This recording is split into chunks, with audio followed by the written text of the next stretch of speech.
Una estudiante de farmacia que visitaba la casa de una amiga por su cumpleaños fue asesinada a tiros. El presunto asesino fue arrestado y tenía una sorprendente relación con la joven fallecida. Lo que sabemos sobre lo que la policía dice que ocurrió dentro de una casa, un miércoles por la noche, que terminó en tragedia.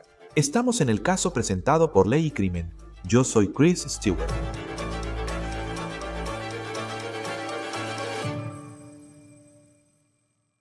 Estamos siguiendo un caso de asesinato en Milwaukee. Un tiroteo entre dos amigos en el cumpleaños del presunto asesino. Esta es Arielle Spillner, de 26 años. Sus amigos la recuerdan como un alma radiante que partió demasiado pronto. Estudiaba farmacia en la Universidad Concordia de Wisconsin. Tenía cinturón negro de tercer grado y jugó baloncesto universitario. Se graduó de la licenciatura con un título en química y estaba en camino de obtener su maestría. Su familia comentó que le faltaba un año de escuela. Nació y creció en Wisconsin. Amaba a los Packers, la caza, la pesca y a su familia. Se consideraba una fan adulta de Disney y soñaba con mudarse a Florida tras terminar la escuela. En TikTok muestra que le gustaba divertirse con amigos. Ahora está saliendo a la luz más información sobre cómo esta joven brillante perdió la vida. Cuando la noticia se conoció la semana pasada, las autoridades dieron pocos detalles, aparte de que Spillner fue quien perdió la vida.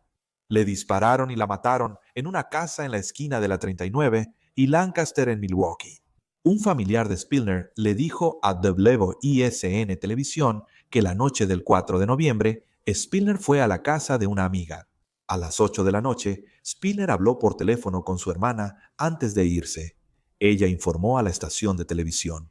Cuando las dos colgaron, lo último que se dijeron fue algo que siempre se decían, y eso fue: te quiero. Ahora, Arielle se dirigía a la casa de una amiga para celebrar el cumpleaños de esa amiga. Su hermana dijo a la televisión que Arielle tenía un examen importante esa semana, por lo que dudaba que estuviera fuera hasta tarde. A las 9:43 p.m., Arielle fue baleada y asesinada según la policía. Su presunto asesino también fue baleado, según la policía, lo que fue un giro interesante en la historia. Se publicó nueva información que, según los investigadores, detalla lo sucedido esa noche en la casa de la calle Norte 39.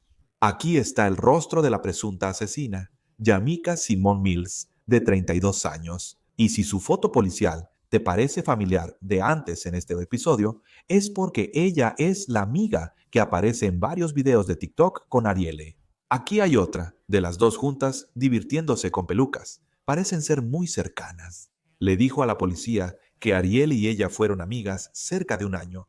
Ahora parece que la noche del miércoles 4 de noviembre era el cumpleaños de Mills. Encontramos su página de Facebook, donde, alrededor de las 8 en punto, estuvo transmitiendo en vivo por más de 11 minutos escuchando música gospel, al parecer. Ahora, solo un par de horas después de eso, todo cambió.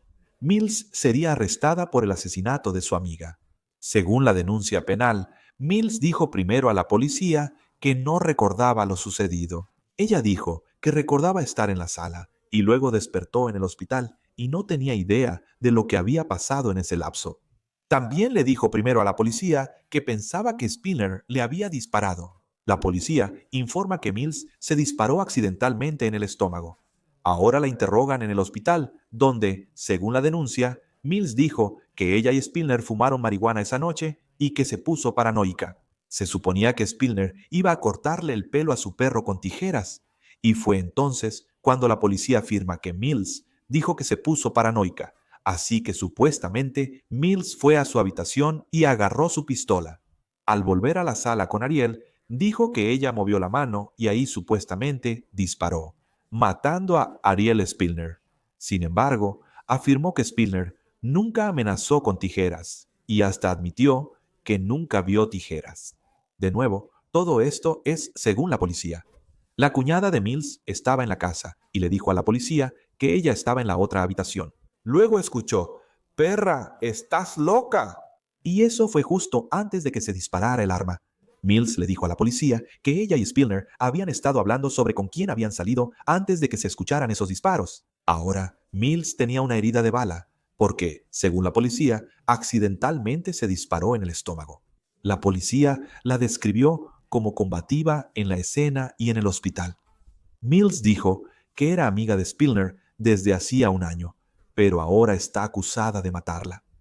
Mills enfrenta un cargo de homicidio imprudente en primer grado, que puede resultar en hasta 60 años de prisión. Enfrenta un agravante por usar un arma peligrosa, que puede sumar 5 años a su condena, hasta 60 años. Según registros judiciales, Mills está detenida con una fianza de $150,000 y tiene un defensor público. Nos acompaña el abogado Joe Tamburino para hablar más del caso. Siempre es un gusto tenerte en Law and Crime. Un caso muy triste aquí, con la pérdida de Ariel Spillner, esta estudiante de farmacia, supuestamente a manos de su propia amiga, quien parece estar argumentando que, o al menos, según lo que supuestamente le dijo a la policía, que ambas consumieron marihuana, ella se volvió paranoica, y esa es la razón por la que disparó el arma que mató a esta joven. ¿Qué piensas de esa defensa? Esa es una defensa terrible porque en Wisconsin y la mayoría de los estados no existe la defensa de estaba demasiado drogado o borracho, así que no soy responsable. La única vez que eso realmente es una defensa es si la intoxicación fue involuntaria, lo cual casi nunca sucede. Eso es si básicamente alguien te amarró y te dio alucinógenos, o de alguna manera, ya sabes, te hizo consumir algún tipo de droga o alcohol. Eso simplemente nunca sucede. En este caso, y claramente, quiero decir, el asesinato es un cargo mucho más serio, ya sabes, con el que te pueden acusar en esto. Pero el hecho de que en Wisconsin también, como que es ilegal fumar marihuana de manera recreativa, a diferencia de Illinois, donde puedes ir y comprarla. ¿Eso perjudica de alguna manera la defensa también? Si ella intenta incluso obtener simpatía del jurado, eso de, ay, no me di cuenta de que actuaría así si consumía esta marihuana. No lo creo, solo porque independientemente de si la marihuana es ilegal en un estado, los tiempos han cambiado mucho. Comencé a trabajar en este negocio en 1989 y la opinión sobre los consumidores de marihuana ha cambiado por completo desde entonces. Así que independientemente de si es legal o no en tu estado en particular, y según la ley federal, sigue siendo ilegal. El uso de la marihuana es tan común hoy en día. Sí, y la cosa es que, según lo que leí en la denuncia penal, eventualmente la historia llegó al punto en que ella consumió marihuana. Ambos lo hicieron y después ella se volvió paranoica. Ella va y toma el arma. Luego hay algún tipo de movimiento de mano y dispara el arma que mata a Ariel Spillner. ¿Qué opinas del hecho de que esa no fue la respuesta desde el principio?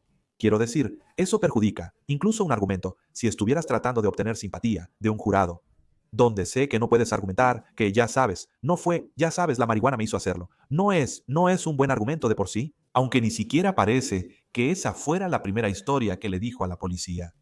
¿Verdad? Eso es justo a lo que te refieres, Chris. Si vas a dar una declaración cuando te arrestan y no pides un abogado, ya sabes, lo cual siempre es una muy mala idea. Pero si decides hacerlo, tienes que asegurarte de que tu historia sea consistente. Y la de ella no es consistente. Porque una de las formas en que se ataca la credibilidad de alguien es cuando los confrontas por dar declaraciones inconsistentes, cuando sus historias cambian. Eso es terrible para la credibilidad de una persona. Bueno, y además de eso, me imagino que la mayoría de la gente en Wisconsin no sabe que no es una defensa válida decir que consumí marihuana y me volví paranoico. Esa no es una defensa que funcione en un tribunal penal. No lo es. Y creo que la mayoría de las personas con sentido común sabrían que si consumo voluntariamente una sustancia controlada o alcohol, no voy a tener una defensa. Piénsalo de esta manera.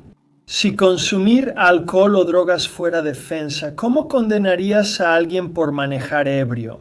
Eso sería imposible, solo dirías que estabas borracho y no sabías lo que hacías, por eso la ley no lo permite. Así que creo que cualquier miembro del jurado con sentido común va a saber, sin importar si es alcohol o marihuana, que si lo consumiste voluntariamente no vas a tener una defensa. Y luego, también al observar esta situación y cómo se desarrolló, donde la cuñada de Mills estaba en la otra habitación y ella escucha una cita que fue escrita en la denuncia penal. La palabra con B, no puedo decir la palabra aquí, pero la palabra con B, estás loca. Y luego escuchamos los disparos, supuestamente dentro de la casa, que le quitan la vida a esta joven. Si eso se presenta, si esto siquiera llegara a juicio y tienes a un testigo en el estrado diciendo que escuchó eso, ¿qué significaría eso para cómo podría ir este caso? Bastante mal para la defensa, porque piénsalo de esta manera. Aquí tienes muchos factores. Supuestamente, eso incluso apoyaría la premeditación y la intención pura. ¿Cuáles son? Que supuestamente la señorita Simón salió de la escena, fue a buscar el arma, un arma que tenía una orden de compra, parece que la compró recientemente. Y luego regresa con la señorita Spillner, le dice algo despectivo y luego le dispara. Quiero decir, todo eso suma mucha intención si el Estado puede probarlo en el juicio. Sí, son hechos horribles. Creo que cuando ves esto, revisas y te preguntas que solo al leer la denuncia penal y la historia cuando llega la policía, ves al sospechoso pasar de decir no sabía qué pasó, me desmayé, a tomamos marihuana, fumamos un poco y luego me puse paranoico. Fui y agarré el arma. Ya sabes, la cuñada está diciendo, perra, estás loca. Y luego, ¡boom!, se escucha un disparo. O sea, hay algo que un abogado defensor pueda usar a su favor, en este caso, en este momento. Es difícil de ver. Me imagino que si llega a juicio, la defensa probablemente pedirá un cargo menor incluido. En este momento ella está acusada de un delito grave de clase B, que puede ser hasta 60 años. Así que tal vez la defensa en el juicio intentaría conseguir algo como un delito grave de clase C o D, solo para reducir el impacto. Pero lo que ella también tiene es básicamente algo llamado un agravante, algo que se suma a los cargos criminales. ¿Qué es eso? En Wisconsin se trata del uso de un arma de fuego en este caso. Y lo que eso significa, y puedes verlo en la denuncia porque está explicado. Esto significa que si el acusado es declarado culpable, recibe 5 años extra además de su condena habitual. Así que ya sabes, la señorita Simón enfrenta el resto de su vida en prisión. ¿Qué se necesitaría para que fuera un delito grave de clase A? Porque, considerando en este caso, ya sabes, ella sale de la habitación para ir por el arma, supuestamente. Y luego, aparentemente, ya sabes, hubo algo que la llevó hasta el momento en que ya sabes, dijo que estaba alucinando. Y luego, ¡boom!, disparos. ¿Qué se necesitaría para que eso fuera más grave que los cargos actuales? Un crimen premeditado a veces es difícil de probar. ¿Sabes? O sea, estoy seguro de que lo que pensó el fiscal de distrito, el fiscal en este caso es que, ya sabes, tienen un caso bastante sólido. Según los hechos alegados, por un delito grave de clase B ya son hasta 60 años. Quizá pensaron que en vez de buscar el delito grave de clase A, preferían quedarse con lo que ya tienen. Sí, para el abogado defensor que llega, quiero decir, ¿cómo abordas este caso? Estoy seguro de que si tienes a esta clienta, sé que la representará un defensor público.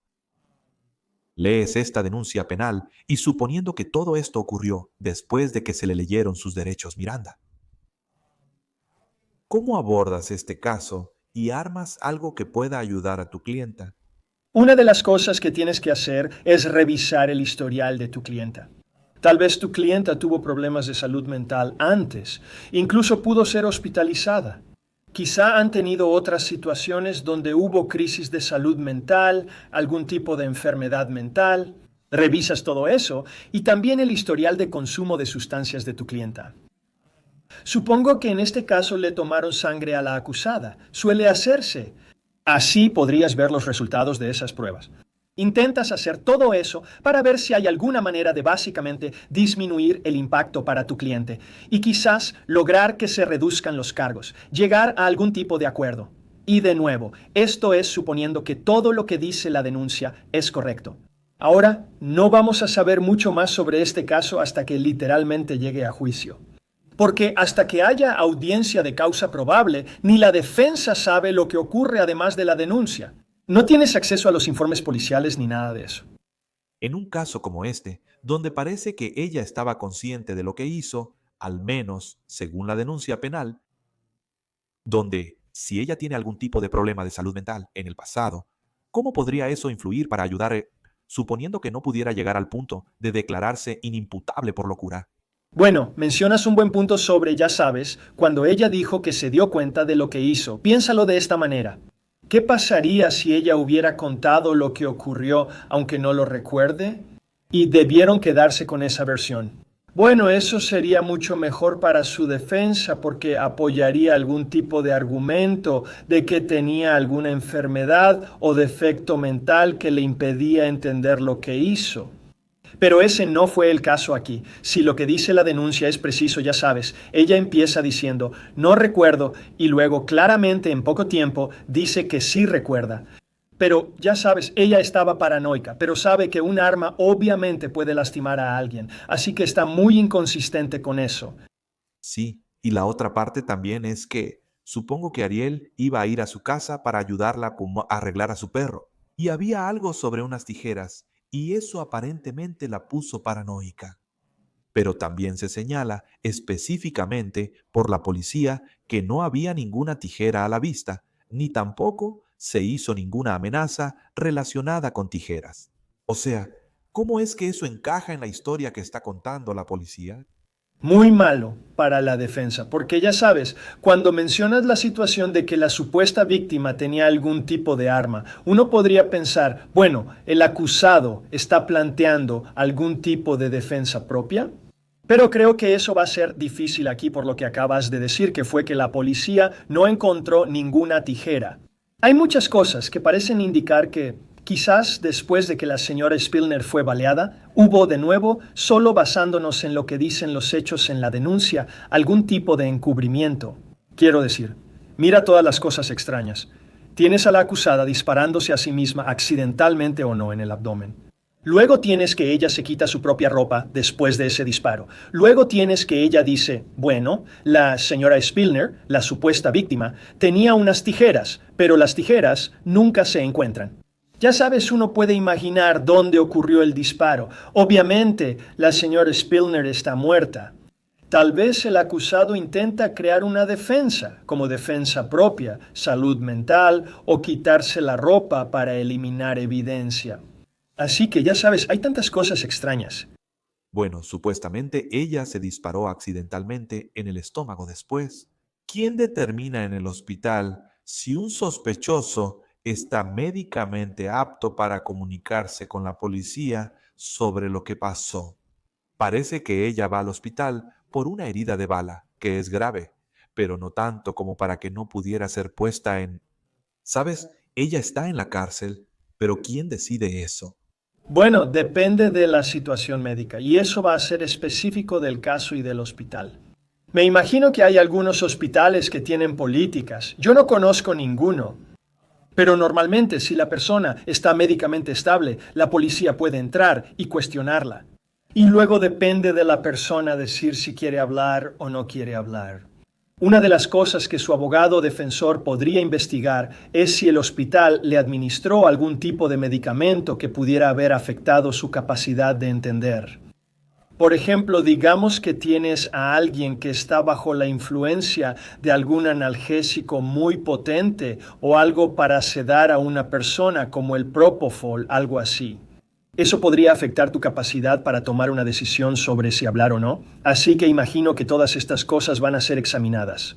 En la denuncia penal, Mills, la sospechosa, dice que tanto ella como Spillner estaban consumiendo esta marihuana. Estoy seguro de que harán pruebas toxicológicas a la víctima y a la sospechosa. Eso podría abrir la puerta para que la defensa haga algún tipo de argumento de involuntariedad, donde supuestamente fue Spillner quien llevó la marihuana a la casa y luego ella consume la marihuana. Y de alguna manera puedes poner la responsabilidad en una persona que no está aquí para testificar, para decir si eso es cierto o no. Eso no va a ayudar a la defensa con eso, porque la única vez que una persona que proporciona sustancias controladas a otra realmente se metería en un problema tan serio es cuando la persona que consume la sustancia muere o de alguna manera resulta gravemente dañada, algo así, y esa no es la situación aquí. Y luego pienso en la relación entre el sospechoso y la víctima. Y por lo que podemos ver, esto era una amistad.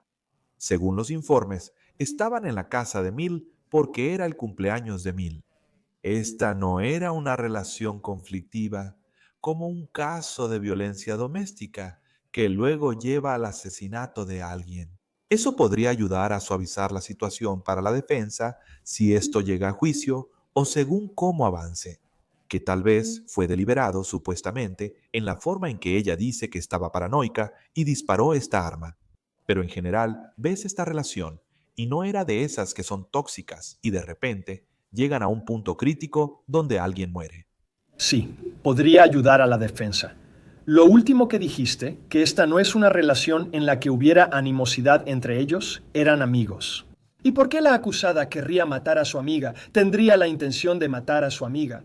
Y la única manera de explicarlo es que ella tenía algún tipo de enfermedad o defecto mental, algo que la hizo hacer algo que de otra manera no habría hecho. Parece que, como hemos dicho, este es un caso difícil para la defensa y los defensores públicos que estarán aquí. Sé que ella tiene una audiencia preliminar, creo que es el lunes de la próxima semana. ¿Cuándo podría comenzar la conversación sobre un posible acuerdo de culpabilidad después de esa audiencia? Bueno, los acuerdos de culpabilidad pueden suceder en cualquier momento, en cualquier momento. Quiero decir, pueden suceder, ya sabes, tan pronto como se presenta una denuncia. Y ya sabes, el acusado le dice a su abogado, mira, veo la denuncia, la he leído, realmente me gustaría que empieces a hablar con el fiscal y ver qué podemos negociar. Así que quién sabe. Estas son conversaciones entre el abogado y el cliente y luego de abogado a abogado. Sí, y veremos cómo se desarrolla este caso. Obviamente parece un caso sólido para los fiscales en este momento. Es muy triste ver esta pérdida de vidas. Joe Tamburino, abogado, gracias por acompañarnos en Law y Crime. Gracias. Eso es todo en On the Case por Law and Crime. Suscríbete en YouTube y Spotify. Soy Chris Stewart. Nos vemos la próxima vez.